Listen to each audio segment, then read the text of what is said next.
Ihimbing naman ang mga tulog ninyo. Parang hindi nyo man lang narinig yung nangyayari kanina. Munti ka na akong mapatay ng mag-ina, hindi naman nang naisip tumawag ng pulis. Ayaw lang ho namin makialam. Baka mamaya masamain nyo pa. Tsaka tita, bakit po kami tatawag ng polis? Umiiwas nga po kami dun. Hindi po ba?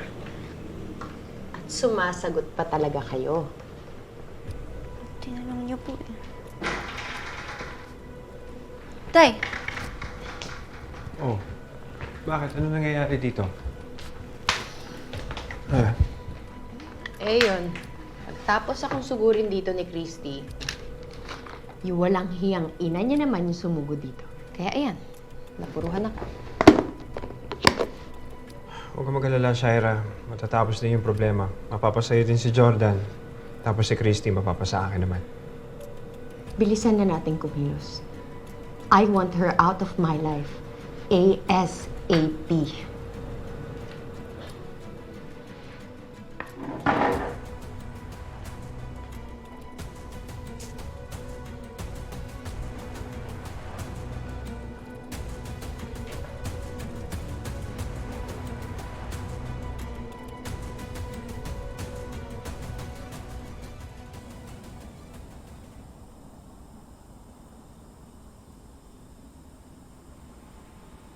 Jordan? Uy! Jordan! Ano nangyari sa'yo? Lasing ka. Paaway ka ba? Isugat ka. Tagal mo na maamoy, tol. Kanina ka pa hinahanap ng asawa mo. Alin doon? Yung una? O yung pangalawa? Si Christy. Nag-aalala siya sa'yo. Tara na, sige na. Hatid na kita. Ayoko umuwi. Ano ka ba? Huwag naman mong sasabihin sa kanya kung nasan ako. Paano kayo magkakayos kung iiwas ka? Sige nga. Anong dapat ayusin, Jeff? Wala na dahil sirang-sira na. Ayoko na magkaayos pa kami ni Christy.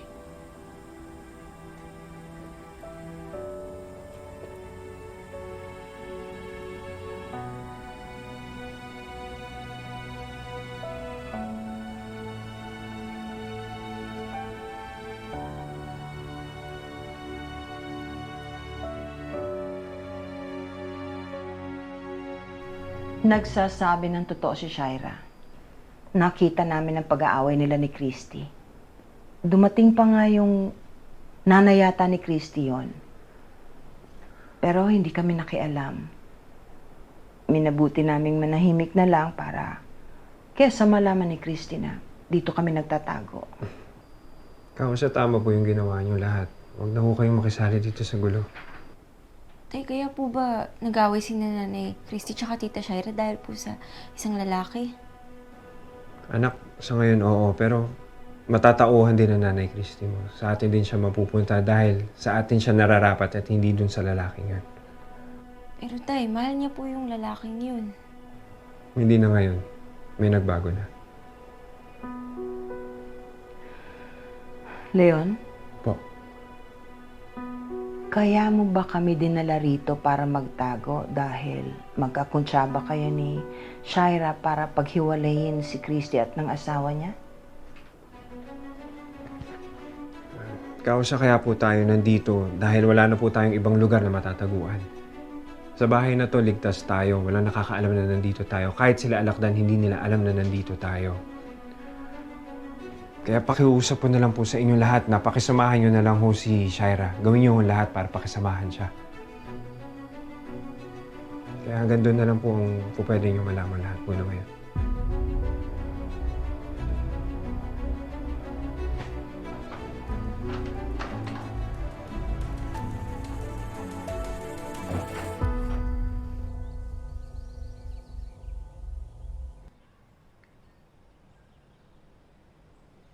Mami, nasan po si Daddy? Hindi ko pa kasi siya nahanap, anak. Hindi po ba niya kayang umuwi mag-isa? Uuwi din ang daddy mo, Torn. Kailan po yun? Anak, huwag ka nang mag-alala, okay? Hindi ako titigil. Gagawin ko ang lahat para makauwi dito si Daddy. Hindi, Mommy.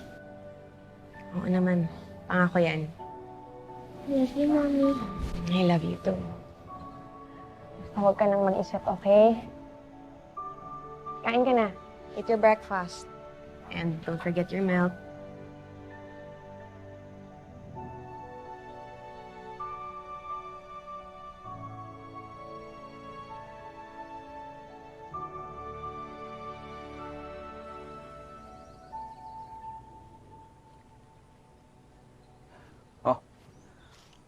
Pampawala ng hangover.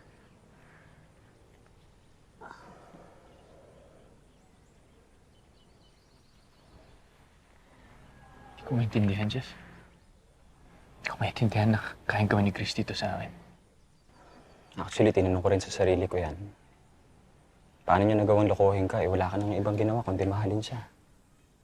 Yun na nga eh. Hindi pa ba sapat? Para hindi na siya magduda o matakot? Tol, nagsinungaling pa siya eh. Sinabi naman ni Tita Carmen siya ang gumawa.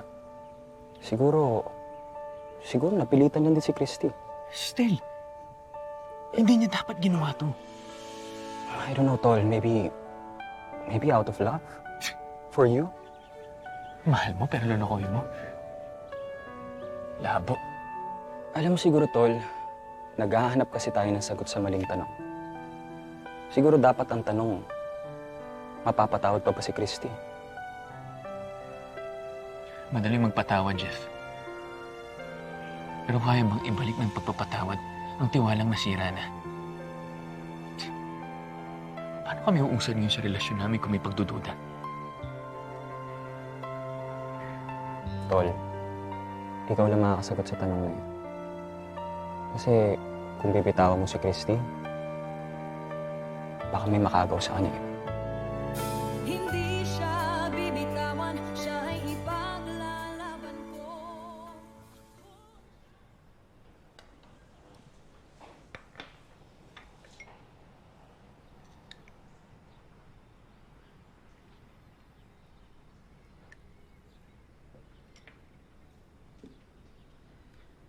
Tita Shaira, ito na po yung kape niyo.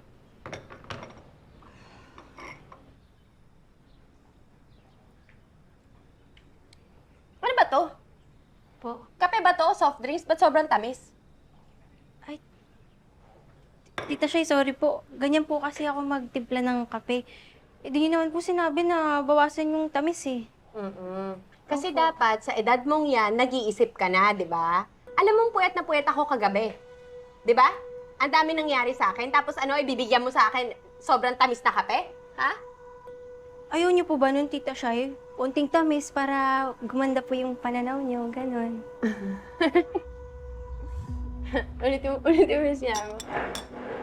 Para gumanda po yung pananaw niyo, ganon. Ha? Ha? Witty ka? Ha? Witty ka? Paano yun? Nakakatawa ka? Sinabuyan ng bata. Hindi naman ho kailangan gawin yun.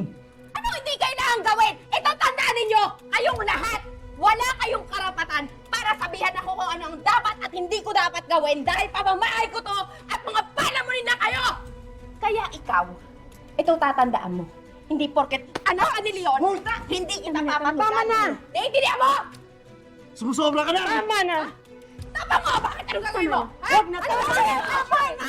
Ang mukha mo! Nakikita mo yung pinto? Kung hindi nyo na kaya, magsilayas na kayo! Magpasalamat kayo dahil may misyon pa kami ni Leon dahil kung hindi ko hakayaan na umapa kayong lahat dito sa pamamahay ko! Mga walang kwenta! Kumuha ka na. Tama na. Halika na rito! Mana, Tama na. Kumuha ka ng pampunas. Dali. Nasaktan ka ba? Bilayas ka lang. ayos lang. Salamat yung babae niya, kapatid ni Leon.